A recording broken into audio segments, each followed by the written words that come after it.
Let me tell you something nobody ever told me growing up. Sometimes the folks who break you end up being the same folks who watch you rise. Yeah, for real. I'm an old man now, got more years behind me than ahead of me. My hands shake a little when I hold this coffee cup.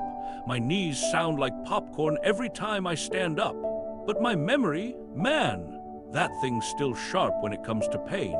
Pain don't forget you. And if you're sitting there right now feeling invisible, feeling like life done passed you by, listen close to me.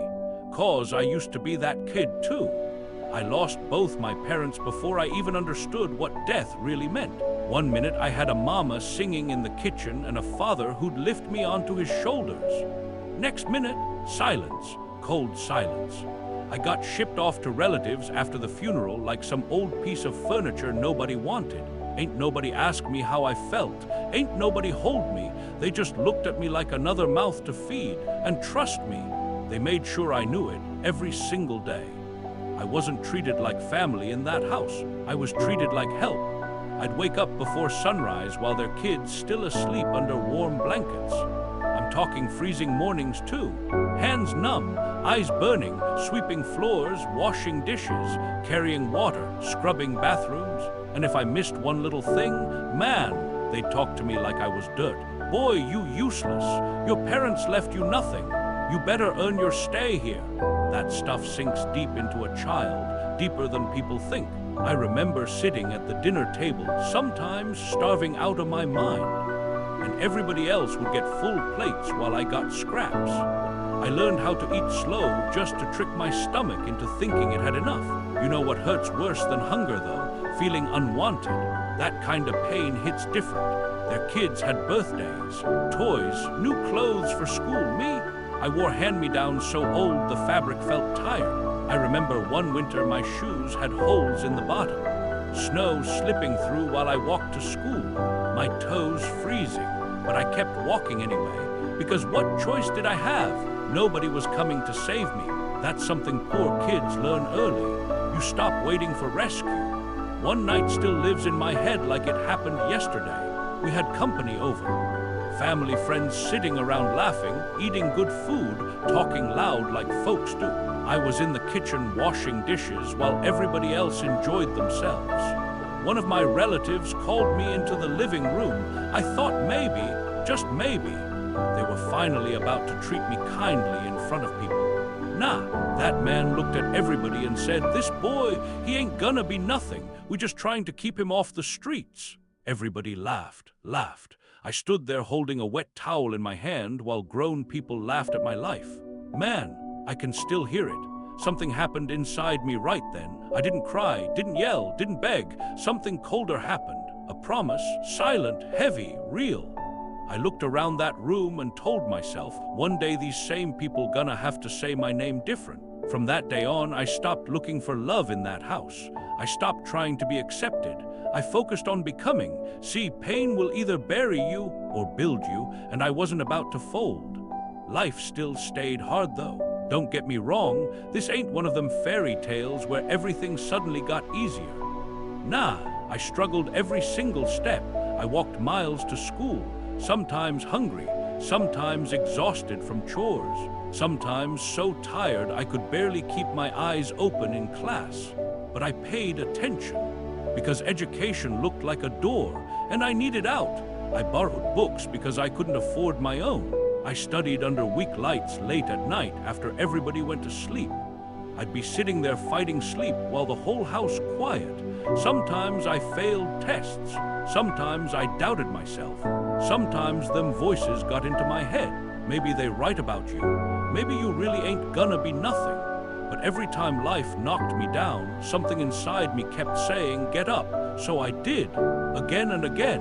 I hustled in silence. That's the thing about being counted out. It gives you a different kind of hunger. I had nothing to lose and everything to prove. While other kids worried about fitting in, I was trying to survive, trying to build a future out of scraps. And slowly, things started changing, little by little. One passed exam, one opportunity, one step closer. Then came the day that changed my whole life. I'll never forget it. Early morning, sun barely coming up. I had just gotten my government appointment letter the day before. Man, I must have read that thing 50 times, my hands shaking every single time. I kept staring at my name on that paper. And my name, not the orphan, not the burden, not that boy, my name. I ironed my clothes so carefully that morning, put on that uniform and looked at myself in the mirror for a long time. Because for the first time in my life, I saw somebody worth something. I walked into that house slow and calm. Everybody was there eating breakfast. Same table, same people. But this time the energy was different. They looked up at me wearing that uniform and the whole room went silent. Straight silent. You ever pray so hard for something that when it finally happens, the world almost feels unreal? That was me. One of them asked, "What's all this?" I held up the appointment letter and said, "Y'all don't gotta worry about me no more." That's it. That's all I said. Then I walked out that door, and I swear to you, that was the first day of my real life. Man, the years after that, beautiful, not easy, but beautiful. There's a difference. I worked hard, real hard. I respected people because I knew what disrespect felt like. I treated folks kindly because I knew what cruelty did to the soul. Slowly, I built a life. My life. I bought my own home years later. I still remember holding those keys in my hand, sitting alone in the empty living room, smiling like a fool, because nobody could throw me out. Nobody could make me feel unwanted again. That house wasn't big or fancy, but it was peace. And peace is priceless when you grew up in chaos. Then came love, real love, not survival love, not conditional love. I'm talking warm dinners, laughter in the kitchen, somebody asking if you okay and actually meaning it. When I held my children for the first time, I made another promise. They would never feel what I felt. Never. I showed up to school events. I hugged my kids. I told them I was proud of them every chance I got. Some people don't understand that when you grow up unloved, you become obsessed with giving love.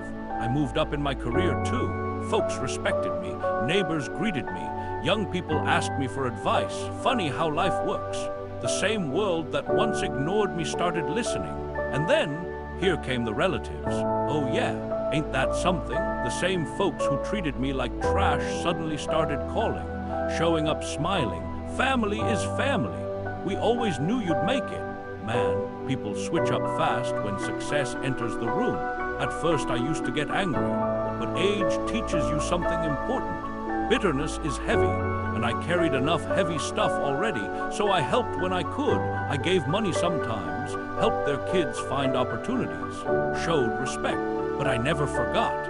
See, forgiveness don't mean amnesia. I just learned that revenge ain't always loud. Sometimes the greatest revenge is building a beautiful life in front of the people who tried to break you. And now here I am, old, gray hair, wrinkles, a lifetime behind me. And if you listening to me right now feeling abandoned, abused, overlooked, counted out, hear me clearly. Your current situation ain't your final destination. Folks may sleep on you. They may disrespect you. They may make you feel small. But do not let this world convince you that your pain has no purpose. Sometimes the people with the hardest beginnings become the strongest souls. Keep grinding, keep learning, keep pushing. Cry if you need to, rest if you need to, but don't you dare quit on yourself. You hear me? Don't quit, because one day you're gonna look back at everything that tried to destroy you and realize it built the person standing today. And let me leave you with this before I go. The same fire that burned me almost to ashes is the same fire that forged the man they couldn't break.